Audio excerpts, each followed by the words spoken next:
Now Jehoshaphat had great riches and honor, and he allied himself by marriage with Ahab. Some years later, he went down to visit Ahab at Samaria, and Ahab slaughtered many sheep and oxen for him and the people who were with him, and induced him to go up against Ramoth Gilead. Ahab, king of Israel, said to Jehoshaphat, king of Judah, "Will you go with me against Ramoth Gilead?" Jehoshaphat said, he said to him, "I am as you are, my people as you are, your people. We will be with you in battle." Moreover, Jehoshaphat said to the king of Israel, "Please inquire first for the word of the Lord." Then the king of Israel assembled the prophets, 400 men, and said to them, "Shall we go against Ramoth Gilead to battle, or shall I refrain?" And they said, Go up, for God will give it into the hand of the king." But Jehoshaphat said, "Is there not yet a prophet of the Lord here, that we may inquire of him?" The king of Israel said to Jehoshaphat, "There is yet one man by whom we may inquire of the Lord, but I hate him, for he never prophesies good concerning me, but always evil. He is Micaiah, the son of Imlah." But Jehoshaphat said, "Let not the king say so." Then the king of Israel called an officer and said, "Bring quickly Micaiah." Now the king of Israel and the king of Jehoshaphat, king of Judah, were sitting each on their throne, arrayed in their royal robes, and they were sitting at the threshing floor at the entrance of the gate of Samaria. And all the prophets were prophesying before them. Zedekiah made horns of iron for himself and said, "Thus says the Lord, with these you shall gore the Arameans until they are consumed." All the prophets were prophesying thus, saying, "Go up against Ramoth Gilead and succeed, for the Lord will give it into the hand of the king." Then the messenger who went to summon Micaiah spoke to him, saying, "Behold, the words of the prophets are uniformly favorable to the king. So please let your word be like one of them and speak favorably." But Micaiah said, "As the Lord lives, what may God says that I will speak." When he came to the king said to him, "Micaiah, shall we go to Ramoth Gilead to battle, or shall I refrain?" Micaiah said, "Go up and succeed, for they will be given into your hand." Then the king said to him, "How many times must I adjure you to speak to me nothing but the truth in the name of the Lord?" Micaiah then said, "I saw all Israel scattered on the mountains, like sheep which have no shepherd. And the Lord said, 'These have no master. Let each of them return to his house in peace.'" Then the king of Israel said to Jehoshaphat, "Did I not tell you that he would not prophesy good concerning me, but evil?" Micaiah said, "Therefore hear the word of the Lord. I saw the Lord sitting on his throne, and all the host of heavens sitting on his right and on his left. The Lord said, 'Who will entice King Ahab of Israel to go up and fall at Ramoth Gilead?' And one said this while another said that. Then his spirit came forward and stood before the Lord and said, 'I will entice him.' And the Lord said to him, 'How?' He said, 'I will go and be a deceiving spirit in the mouth of all the prophets.'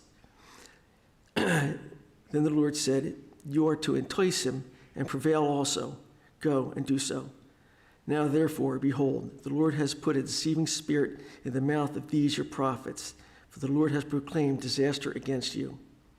Then Zedekiah came near and struck Micaiah on the cheek and said, 'How did the Spirit of the Lord pass from me to speak to you?' Micaiah said, 'Behold, you will see on that day when you enter into the inner room to hide yourself.'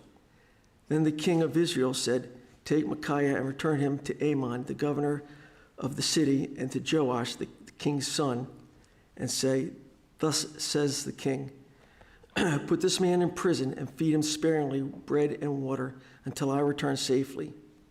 Micaiah said, 'If indeed you return safely, the Lord has not spoken by me.' And he said, 'Listen, all you people.' So the king of Israel and Jehoshaphat, king of Judah, went up against Ramoth Gilead. The king of Israel said to Jehoshaphat, 'I will disguise myself and go into battle, but you put on your royal robes. So the king of Israel disguised himself and went into battle.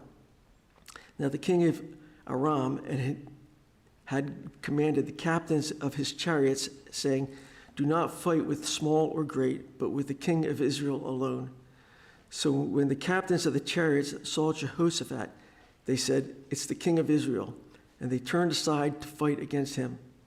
But Jehoshaphat cried out, and the Lord helped him, and God diverted them from him. When the captains of the chariots saw that it was not the king of Israel, they turned back from pursuing him.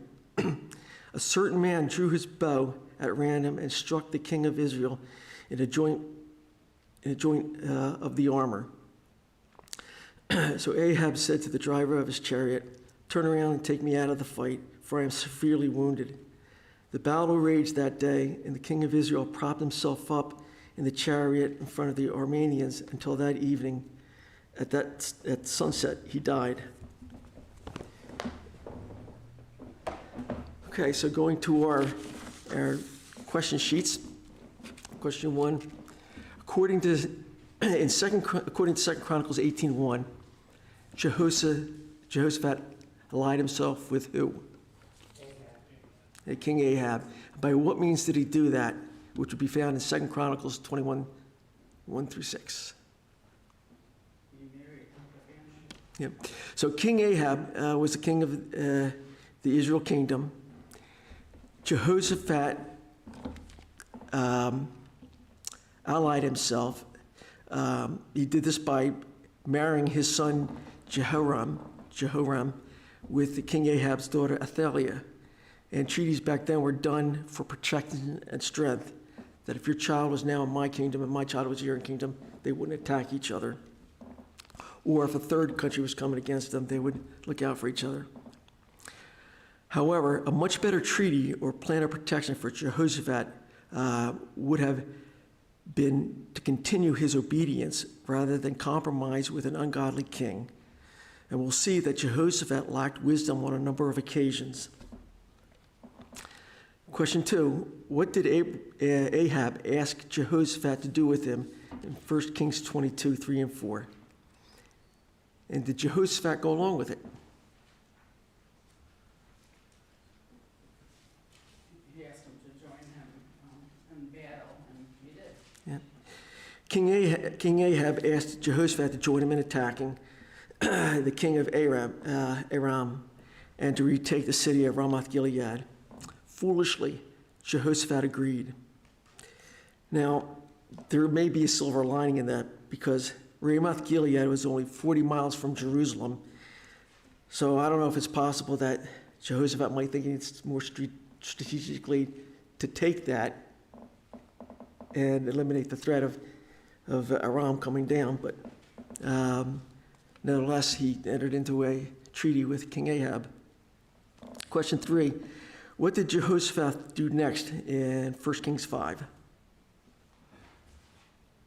1 Kings 22:5.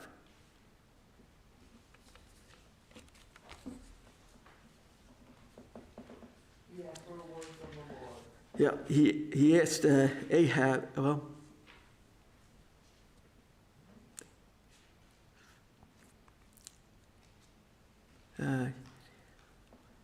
he asked Ahab to put the plan of attack before God, asking him, should they attack?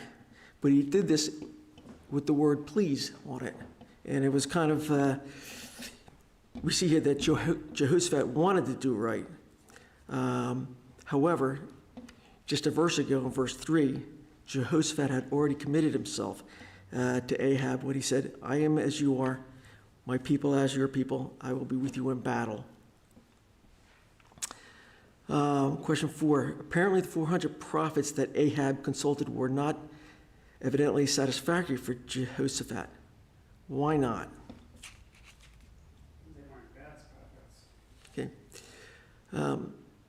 Apparently, Jehoshaphat saw through the 400 prophets and saw them as yes men. Ahab's question before God, that was a legitimate question, should he go or not? The 400 prophets, though, knew Ahab, and they knew how they should answer him. So what did Ahab explicitly ask for? Next.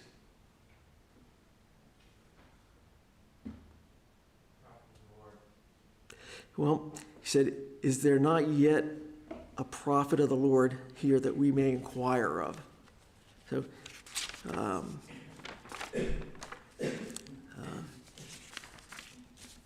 apparently Jehoshaphat, seeing through the 400, I don't know if he knew that there was somehow, he knew that there was yet still one more prophet, or he knew of Micaiah or not. But question 5, who was brought before Ahab and Jehoshaphat? Micaiah, the prophet Micaiah. What did he say at his first presentation to King Ahab? Go for it. Yes, yeah. Go up and succeed, and the Lord will give it into the hand of the king. Again, Ahab's question was a good one, but the reason behind it was not. Micaiah knew Ahab's mind, his dishonesty. Micaiah told Ahab to go to fight, but he said it in a way that clearly showed he was mocking Ahab. Question 6. Micaiah's speech was evidently sarcastic or otherwise marked as not really bringing a word from Jehovah. When challenged by Jehovah to speak the truth, Micaiah relates a startling and terrifying scene in 1 Kings 22:17 through 23. So, what did Micaiah say that he had seen? God's council chamber. Yeah. Yep. So he said, I saw Israel scattered on the mountains, like sheep which have no shepherd. And the Lord said, these have no master. Let each return to their house in peace. Now, King Ahab challenged Micaiah to tell the truth. Now Micaiah had changed his tone and went from mocking to serious. He said, not only will Israel be defeated, but their leader, the shepherd, would die. Question 7, in spite of the warning, Jehoshaphat and Ahab go to battle against the Arameans to regain the control of the important territory of Ramoth Gilead. What did Ahab arrange with Jehoshaphat regarding clothing before the battle? Take off his royal robes and somehow convince Jehoshaphat to keep his on. Yeah, yeah, I wonder about that. yeah. Ahab comes up with a conniving, evil plan that he thinks will keep him safe while exposing his friend and fellow king. Ahab plans to disguise himself in a regular soldier's uniform and let Jehoshaphat wear his royal robe, which kings did in battle. And he did this so that he would appear as Ahab. Ahab intended on pretending to honor Jehoshaphat also by giving him full command of his army, knowing that the Aram army would be looking for a person dressed in a king's royal robe directing the armies.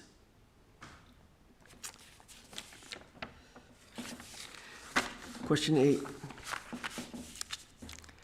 What orders had the king of Aram given to his chariots? Target the king of Israel. Yes, do not fight great or small, but with the king of Israel alone. In other words, don't engage with the soldiers, but hunt. Specifically look for the King Ahab.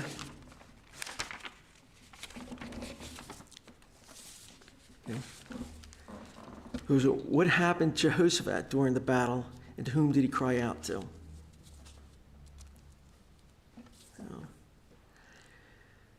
Okay, so Jehoshaphat saw the Aramean chariots coming at him. Jehoshaphat called to the Lord. God was not pleased with Jehoshaphat, and God allowed Jehoshaphat to become scared. Now, this was due to, back in verse 4, when Jehoshaphat made his alliance with King Ahab instead of coming to God, to him. Question 9, what happened to Ahab during the battle? Bible says it was a random shot that got him. An Aramean archer shot an arrow that fatally struck Ahab between the plates of armor. The archer didn't aim for Ahab, didn't know he was there. It was just a general shot at the Israel soldiers. God, however, guided the arrow to his target, and Ahab died that evening. 10.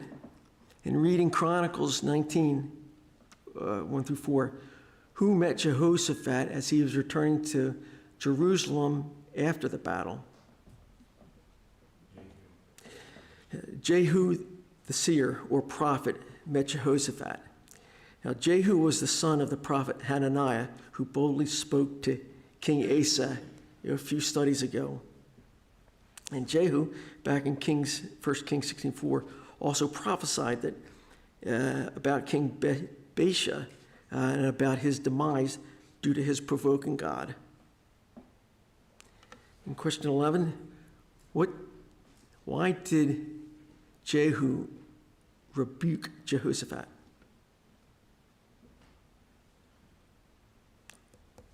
Compromising with a wicked king. Jehu plainly told Jehoshaphat he was wrong to have joined an ungodly alliance with Ahab. And we can see that today, 2 Corinthians 16:15, what has a believer in common with an unbeliever? 12, what is the great lesson of Jehoshaphat's relationship to Ahab?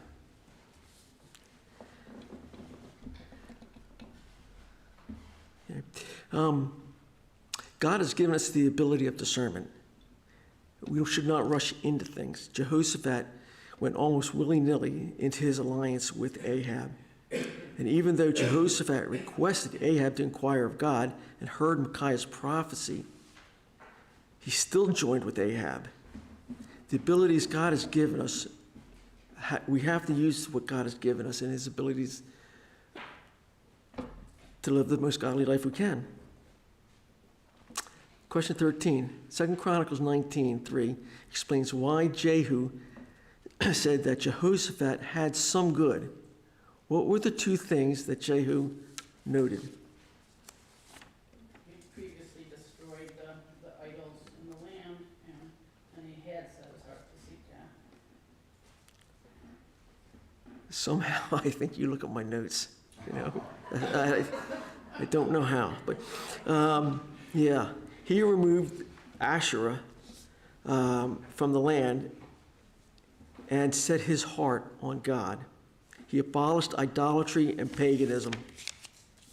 And his heart hadn't changed. It was still 100% for God at this point. 14, what did Jehoshaphat do as recorded in 2 Chronicles 19:4 after being rebuked by Jehu?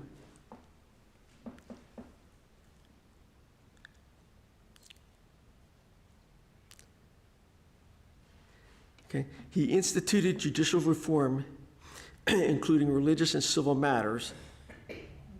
He appointed judges of integrity who would decide cases impartially. Okay. Yep.